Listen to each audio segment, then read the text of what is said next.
The first human mission to Mars was all set, but suddenly the air defense alarm blared at the launch center. A hostile country had launched a nuclear strike. 2 nuclear bombs had hit the city, and the launch site would be destroyed in 10 minutes. With a full-scale nuclear war breaking out, escape was no longer possible. The several astronauts unanimously decided to continue the mission. After all the people on the ground were evacuated, they ignited the rocket and launched it into the sky. The spacecraft entered the Earth orbiting trajectory, and the surface of the Earth was already filled with mushroom clouds. They soon received tragic news that the entire territory of their country had been hit by nuclear strikes, and the ground signals were completely cut off. They had become the last hope of humanity. Returning to Earth was out of the question. Fortunately, the spacecraft had sufficient fuel and supplies, so they decided to continue their mission and head towards Mars. During the long flight, they tried to contact the Earth countless times, but to no avail. The only time they received a signal, it was just an old advertisement from a few years ago.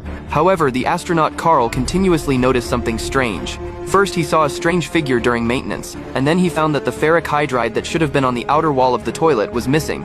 He called together the crew members and put forward a shocking hypothesis. The spacecraft was fake, the Earth hadn't been destroyed, and all of this was just a simulation test. Just then, the spacecraft issued an alarm that a solar flare was approaching, and everyone took emergency shelter. Only Carl firmly believed that this was also an illusion. To prove himself, he directly opened the hatch of the airlock chamber and completely disappeared in the dazzling light. Before the remaining astronauts reached Mars, they found that the ferric hydride on the outer wall of the toilet actually existed. They all thought that the long flight had driven Carl crazy. 2 months later, the spacecraft landed steadily on the surface of Mars, completely disproving Carl's hypothesis. He had sacrificed in vain. However, in a high-dimensional space beyond time and space, Carl slowly woke up. A highly advanced alien civilization revealed the ultimate truth to him. This nuclear war and the Mars journey were part of the universe's Great Filter Test, which examined whether a civilization could reach other planets before self-destruction. The vast majority of civilizations had failed at this step, but humanity had passed the test and was worthy of being saved. Carl was the first human they had saved.